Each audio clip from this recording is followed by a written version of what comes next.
2014ರಲ್ಲಿ ಏನು sharp shooter ಕಾರ್ಯಾಚರಣೆ ವೇಳೆಯಲ್ಲಿ ಮೃತಪಟ್ಟಂಥ PSI ಮಲ್ಲಿಕಾರ್ಜುನ್ ಬಂಡೆಯವರ ನಿಜ ಜೀವನದ ಕಥೆಯನ್ನು ಆಧರಿಸಿ ಬಂಡೆ Saheb the power of police ಅನ್ನುವ ಕನ್ನಡ ಚಲನಚಿತ್ರವನ್ನು ನಿರ್ಮಾಣ ಮಾಡಿದ್ದೀವಿ. ನಮ್ಮ ಈ ಕಾರ್ಯಕ್ರಮದ ಸಹಪ್ರಾಯೋಜಕರು ಕಲಬುರಗಿ ಫ್ಯಾಮಿಲಿ ರೆಸ್ಟೋರೆಂಟ್. ರುಚಿಯಾದ ಊಟ ಸೇವಿಸಲು ಒಮ್ಮೆ ಭೇಟಿ ನೀಡಿ. Humnabad main road, mother Theresa ಆಸ್ಪತ್ರೆ ಎದುರುಗಡೆ, ಕಲಬುರಗಿ. Mobile number 9901615156. ನಮ್ಮ ಒಳ್ಳೆಯ ನಿರ್ದೇಶಕರು ಒಳ್ಳೆಯ ನಿರ್ದೇಶನ ಮಾಡಿದ್ದಾರೆ. ಅದ್ರ ಜೊತೆಗೆ ಗೋಪಣ್ಣ ದೊಡ್ಡಮನಿ ಸರ್ ಅವರು ಸಂಪೂರ್ಣ ಸಹಕಾರದಿಂದ ಇವತ್ತು ಚಲನಚಿತ್ರ ಜನರ ಮುಂದೆ ಬರ್ತಾ ಇದೆ. ಇದೊಂದು ಮನರಂಜನೆ ಆಗಿರ್ತಕ್ಕಂಥ ಚಲನಚಿತ್ರದ ಜೊತೆಗೆ ಒಂದು ಸಂದೇಶವನ್ನು ಒಬ್ಬ ದಕ್ಷ ಅಧಿಕಾರಿ ಯಾವ ರೀತಿಯಾಗಿ ತನ್ನ ಕಾರ್ಯಭಾರವನ್ನು ಮಾಡಬೇಕಾದಂಥ ಸಂದರ್ಭದಲ್ಲಿ ಆತನಿಗೆ ಬರ್ತಕ್ಕಂಥ ತೊಂದರೆಗಳು ಮತ್ತು ಒತ್ತಡಗಳ ಮಧ್ಯೆ ಯಾವ ರೀತಿ ಕಾರ್ಯಾಚರಣೆ ಮಾಡಬೇಕು ಅಂತಕ್ಕಂಥ ಒಂದು ಕಥೆಯನ್ನು ಸಂಪೂರ್ಣವಾಗಿ ನಾವು ತೋರಿಸಿದ್ದೀವಿ. ಅವರ ಬಾಲ್ಯ ಜೀವನದಲ್ಲಿ ಇದ್ದಂಥ ಆ್ಯಕ್ಟಿವಿಟೀಸ್ಗಳನ್ನ ತೋರಿಸಿದ್ದೀವಿ. ಆಮೇಲೆ ಈ ಇತ್ತಿತ್ತಲಾಗಿ ಅವ್ರು ಅಧಿಕಾರದಲ್ಲಿ ಇದ್ದಾಗ ಕೂಡ ಆದಂಥ ತೊಂದರೆಗಳನ್ನು ನಾವು ಚಿತ್ರದಲ್ಲಿ ತೋರಿಸಿದ್ದೀವಿ. ಬಟ್ ಯಾವುದೂ ಕಾಂಟ್ರವರ್ಸಿ ಆಗ್ತಕ್ಕಂಥ ಯಾವುದೇ ಸನ್ನಿವೇಶಗಳನ್ನು ನಾವು ಚಿತ್ರೀಕರಣ ಮಾಡಿಲ್ಲ. ಅದರ ಜೊತೆಗೆ ಮುಂಜಾನೆ ಮಂಜು ಅಂತಕ್ಕಂಥವ್ರು ಉತ್ತಮ ಛಾಯಾಗ್ರಹಣ ನೀಡಿದ್ದಾರೆ.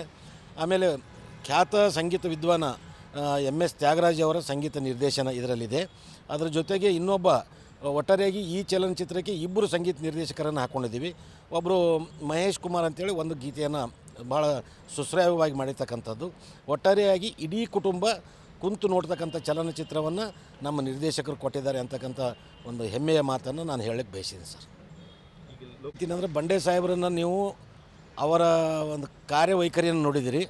ಅವರ ನಿಜ ಜೀವನ ಪರದೆ ಹಿಂದೆ ಯಾವ ಥರ ಇತ್ತು ಅಂತಕ್ಕಂಥದ್ದನ್ನು ನಾವು ತೋರಿಸಿದ್ದೀವಿ. ದಯವಿಟ್ಟು ಈ ಚಲನಚಿತ್ರವನ್ನು ನೀವೆಲ್ಲರೂ ನೋಡಿ ನಮಗೆ ಆಶೀರ್ವಾದ ಮಾಡಿ ಇದನ್ನು ಯಶಸ್ವಿಗೊಳಿಸಿದರೆ ಮತ್ತೆ ಕೆಲವೊಂದು ಚಿತ್ರಗಳನ್ನು ಈ ಭಾಗದಿಂದ ನಿಮ್ಮ ಮುಂದೆ ತರಲಿಕ್ಕೆ ನಾವು ಪ್ರಯತ್ನ ಮಾಡ್ತೀವಿ ಅಂತಕ್ಕಂಥದ್ದು ಮನವಿಯನ್ನು ಮಾಡ್ಕೋತೀನಿ ಸರ್.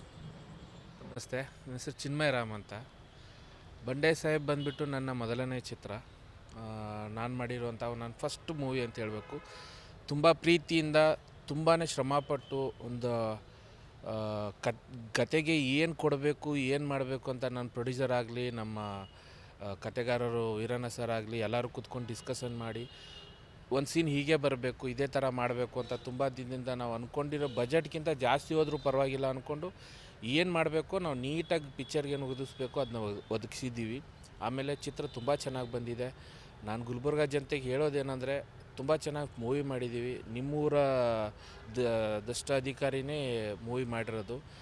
ನೀವು ಬಂದು ಸಪೋರ್ಟ್ ಮಾಡಿದ್ರೆ ಪಾರ್ಟ್ 2 ತೆಗಿಯೋಕ್ಕೂ ನಮಗೆ ಸ್ವಲ್ಪ ಹೆಲ್ಪ್ ಆಗುತ್ತೆ. ದಯವಿಟ್ಟು ಬಂದು ಎಲ್ಲರೂ ಚಿತ್ರವನ್ನು ನೋಡಿ ಸರ್. ಲೊಕೇಶನ್ ಗುಲ್ಬರ್ಗ ಸರೌಂಡಿಂಗ್ ಮಾಡಿದ್ದೀವಿ. ಅದ್ರ ಲೊಕೇಶನ್ ಹೆಸರು ನಾನು ಅಷ್ಟೊಂದು ಇದು ವೀರಣ್ಣ. ಇದಕ್ಕಿಂತ ಮುಂಚೆ ವೀರಣ್ಣ ಸರ್ ಆಗಲಿ, ದೊಡ್ಡಮನಿ ಸರ್ ಆಗಲಿ ತುಂಬ ಜನ ಡೈರೆಕ್ಟರ್ನ ಮೀಟ್ ಮಾಡಿದ್ರು. ಆ್ಯಕ್ಚುಲಿ ನಾನು ಚೆನ್ನೈಗೆ ಹೋಗ್ತಾಯಿದ್ದೆ. ಆವಾಗ ವೀರಣ್ಣ ಸರ್ ನನಗೆ ಫೋನ್ ಮಾಡಿಬಿಟ್ಟು ಈ ಥರ ಒಂದು ಕತೆ ಇದೆ ಮಾಡ್ತೀರಾ ಅಂದಾಗ ನನಗೂ ಸ್ಟಾರ್ಟಿಂಗ್ ಒಪ್ಕೊಂಡಿರಲಿಲ್ಲ. ನಾನು ಸ್ಕ್ರಿಪ್ಟ್ ಕೊಟ್ಟರು ನನಗೆ, ಸ್ಕ್ರಿಪ್ಟ್ ಓದೋಕ್ಕೆ.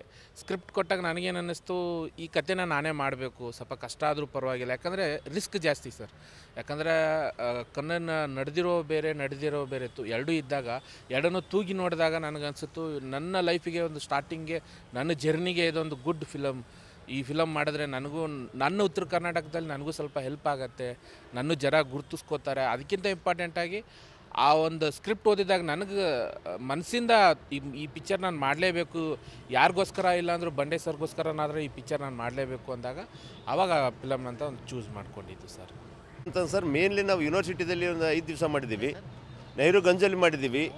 ಆಮೇಲೆ ನೀವು ಶರಣಬಸವೇಶ್ವರ ಗುಡಿಯಲ್ಲಿ ಮಾಡಿದ್ದೀವಿ. ಉದ್ನೂರು ಕ್ರಾಸು, ಆಮೇಲೆ ನಂದಿಕೂರು ನಮ್ಮ ಸೇರಿಕವ್ರ ಮನೇಲಿ ಮಾಡಿದ್ದೀವಿ. ಆಮೇಲೆ ಸುಭಾಷ್ ಗುತ್ತೇದಾರವ್ರು ಕೃಷ್ಣ ಯೂನಿಟ್ ಆಳಂದ ತಾಲೂಕಲ್ಲಿ ಅಲ್ಲಿ ಮಾಡಿದ್ದೀವಿ. ಈ ಗಂಡಿ ಇದು ಯಾವ್ದು ನಾಲ, ಡೋಗಿ ನಾಲ ಅಂತ ಹೇಳ್ತೀವಲ್ಲ, ಡೋಗಿ ನಾಲದಲ್ಲಿ ಇದೆಲ್ಲ ಟೋಟಲಿ ಆಲ್ಮೋಸ್ಟ್ ಇನ್ನು ಗುಲ್ಬರ್ಗ ರಟ್ಕಲ್ ಕ್ರಾಸು, ಪಟ್ಟಣ ಕ್ರಾಸು, ಆಲ್ಮೋಸ್ಟ್ ಎಲ್ಲ ಕಡೆ ಮಾಡಿದ್ದೀವಿ ನಾವು. ಯಾಕಂದರೆ ಎಲ್ಲ ಯೂನಿವರ್ಸಿಟಿ ಪೊಲೀಸ್ ಸ್ಟೇಷನಲ್ಲಿ ಮಾಡಿದ್ದೀವಿ. ಈ ವೀರಣ್ಣರು ನಾವು ಒಂಥರ ಸಹೋದರತ್ವ ಭಾಗದಿದ್ದೀವಿ. ನಮ್ಮ ಮನೇಲಿ ಬಾಡಿಗಿದ್ರು ಇಷ್ಟು ವರ್ಷ, ಮೊನ್ನೆ ಬಿಟ್ಟು ಹೋಗಿದ್ದಾರೆ ಒಂದು 6 ತಿಂಗಳಿಂದ. ಆ ಒಂದು ಏನೋ ಒಂದು ಭಾವನೆಯಿಂದ ಎಲ್ಲೋ ಒಂದು ಕಡೆ ಕುಂತು ಮಾತಾಡೋಕಾಲಕ್ಕೆ ಸರ್ ಹಿಂಗೆ ಮಾಡೋಣೇನು, ಏನೋ ಒಂದು ಸ್ವಲ್ಪ ಮೂವಿ ಇದಾಗ್ತದೆ ಅಂತಂದರು. ನೋಡೋಣ ತಗೊಳ್ಳಂತ ಹೇಳಿದ್ವಿ. ಮುಂದೆ ನಾವು ಡೈರೆಕ್ಟರ್ ಇವ್ರಿಗೆ ಭೇಟಿ ಆದಾಗ ಸ್ವಲ್ಪ ಏನೋ ಮಿನಿಮಮ್ ಬಜೆಟ್ನ ಮಾಡೋಣ ಅಂತಂದರು. ಅದು ಸ್ವಲ್ಪ ಹೆಚ್ಚಿಗೆ ಆಯಿತು. ಏನೇವು ಒತ್ತುಗಳನ್ನ ಅಂತೇಳಿ ನಮ್ಮ ಮತ್ತೀಗ ಇವರು ಪ್ರೊಡ್ಯೂಸರ್ ಅದರಲ್ಲ ನಮ್ಮ ಧರ್ಮಪತ್ನಿಯವರು ಏನೋ ಅಂದು ಕೋಪ್ರೇಷನ್ ಮಾಡಿದ್ದೀವಿ, ಮಾಡಿ ಮುಗಿಸಿದ್ದೀವಿ ಬಸ್ಸಿಗೆ. ಅವು ಹೆಣ್ಮಕ್ಳು ಭಾಳ ಕಷ್ಟಪಟ್ಟು ಮಾಡಿ ಅವನು ನೋಡ್ಬೇಕು. ಅವರು ಸ್ವಲ್ಪ ಹೆಸರು ಬಂದ ಚಲೋ ಅಂತೀವಿ ದೇವ್ರ ಮ್ಯಾಗ. ಸರ್ ಭಾಳ ಇಂಪಾಗಿ ಬಂದಿದೆ ಸರ್. ಒಂದು ಡುಯೆಟ್ ಸಾಂಗ್ ಇದೆ ಸರ್, ಒಂದು ಐಟಮ್ ಸಾಂಗ್ ಇದೆ, ಒಂದು ನಿಮ್ಮದು ಏನಂತಾರೆ ಈ ಸ್ಯಾಡ್ ಸಾಂಗ್ ಲಾಸ್ಟಿಗೆ ನಿಮ್ಮ ಇದ್ರ ಬರುತ್ತಲ್ಲ ಸರ್, ನಿಮ್ಮದು ಗಾರ್ಡ್ ಆಫ್ ಆನರಲ್ಲಿ ನಾವು ರಿಲೀಸ್ ಮಾಡ್ತೀವಲ್ಲ 21ಕ್ಕೆ. ತಾವು ಒಂದ್ಸಲ ಅದನ್ನು ನೋಡಿಬಿಟ್ರೆ ನಿಮಗೆ ಗೊತ್ತಾಗ್ಬಿಡ್ತದೆ ಸರ್. ನಾವು ಅದರಲ್ಲಿ ಹೇಳೋದ್ರಾಗ ಅವಶ್ಯಕತೆ ಇಲ್ಲ. ಜನವರಿ 26 ಅಂತ ಈ ಟೆಂಟೇಟಿವ್ ಆಗಿ ತಾತ್ಕಾಲಿಕವಾಗಿ ನಿರ್ಧಾರ ಮಾಡಿದ್ದೀವಿ. ನೋಡಬೇಕು ಹೆಂಗಾಗ್ತದೆ, ಸ್ವಲ್ಪ ಹೆಚ್ಚು ಕಡಿಮೆ ಆಗ್ತದೆ ಅಂತ ವಿಚಾರ ಮಾಡ್ತಾಯಿದ್ವಿ. ಏನೋ 26 ವಿಲ್ ಕಮ್ ಔಟ್ ಅಂತ ಏನೋ ಯೋಚನೆ ಮಾಡ್ತಾಯಿದ್ದೀವಿ ಸರ್. ಟ್ರೇಲರ್ 21 ನಾವು ಆಡಿಯೋ ಲಾಂಚ್ ಮಾಡ್ತಾಯಿದ್ದೀವಿ ಸರ್. ಇನ್ನು ಇದರಲ್ಲಿ ನಿಮ್ಮ ರಂಗಮಂದಿರದಲ್ಲಿ ಬೆಳಗ್ಗೆ 11 ಗಂಟೆಗೆ ತಾವು ದಯವಿಟ್ಟು ಬಂದು ಬರ್ರಿ ಸರ್. ಎಲ್ರಿಗೂ ನಾವು ಒಂದು ಕರೆ ಕೊಡ್ತೀವಿ. ಬಂದು ಎಲ್ಲರೂ ಸಹಕಾರ ಮಾಡಿದರೆ ನಮಗೊಂದು ಸ್ವಲ್ಪ ಮುಂದೆ ಹೆಜ್ಜೆ ಇಡ್ಲಿಕ್ಕೆ ನಮಗೊಂದು ಧೈರ್ಯ ಬರ್ತದೆ ಅನ್ನೋದೊಂದು ಮನವಿ ಮಾಡ್ತೀವಿ ನೋಡಿ ಸರ್. ಸರ್ ನಮಗೆ ಯಾಕಂತ ಸರ್ ನಾವು ಲೋಕಲ್ದಲ್ಲಿ ಮಾಡಿದ್ದೀವಿ, ನಮಗೆ ಸ್ವಲ್ಪ ಸ್ಥಳೀಯವಾಗಿ, ಆಮೇಲೆ ಸ್ಥಳೀಯ ಅಧಿಕಾರಿ ಇದ್ದದಲ್ಲ, ಅದನ್ನು ನೀವು ಈ ಬಂಡೆ ಹೆಸರು ಕೇಳಿರಬೇಕು. ಈಗ ನೀವು ನೋಡ್ತಾ ಇದ್ದೀರಿ ಬಂಡೆ ಏನಂತ ನೋಡಬೇಕು. ಈ ಯಂಗ್ ಜನ್ರೇಷನ್ ಎಷ್ಟು ಕಷ್ಟಪಟ್ಟು ಅವರು ಕೆಲಸ ಗಿಟ್ಸ್ಕೊಂಡ್ರು, ಆ ಕೆಲಸದಲ್ಲಿ ಅವ್ನು ಎಷ್ಟು ಕಷ್ಟಪಟ್ಟ, ಅವ್ನ ಮುಂದೆ ಏನೇನಾಯಿತು ಅನ್ನೋದು ನಾವು ತಾವು ಈಗಿನ ಯಂಗ್ ಜನ್ರೇಷನ್ ನೋಡಬೇಕಂತ ಒಂದು ಮೋಟಿವೇಶನ್ ಟು ದಿ ಯಂಗ್ಸ್ಟರ್ಸ್ ಅಂತ ಒಂದು ನನ್ನ ಅನಿಸಿಕೆ ಇದೆ ಸರ್. ಅದರಲ್ಲಿ ನಿಮಗೆ ಕುಟುಂಬದ ಅವ್ರು ಹೆಂಗೆ ಮನವಿ ಏನಂದರೆ, ಬಂಡೆ ಸಾಹೇಬರು ಇಲ್ಲೇ ಇದೇ ಕ್ಷೇತ್ರದವರು, ಆಳಂದ ತಾಲೂಕಿನವರು, ಅವರು ಇಲ್ಲೇ ವರ್ಕ್ ಮಾಡಿದ್ದಾರೆ. ಅವ್ರ ಕಾರ್ಯವೈಖರಿ ಅವ್ರು ಎಷ್ಟು ದಕ್ಷರಾಗಿದ್ದರು ಅನ್ನೋದೊಂದು ತಾವು ಬಂದು ಪರದೆ ಮೇಲೆ ನೋಡಿದರೆ ಗೊತ್ತಾಗ್ತದೆ ಅನ್ನೋದು ಒಂದು ನಮ್ಮ ಮನವಿ ಇದೆ ಸರ್.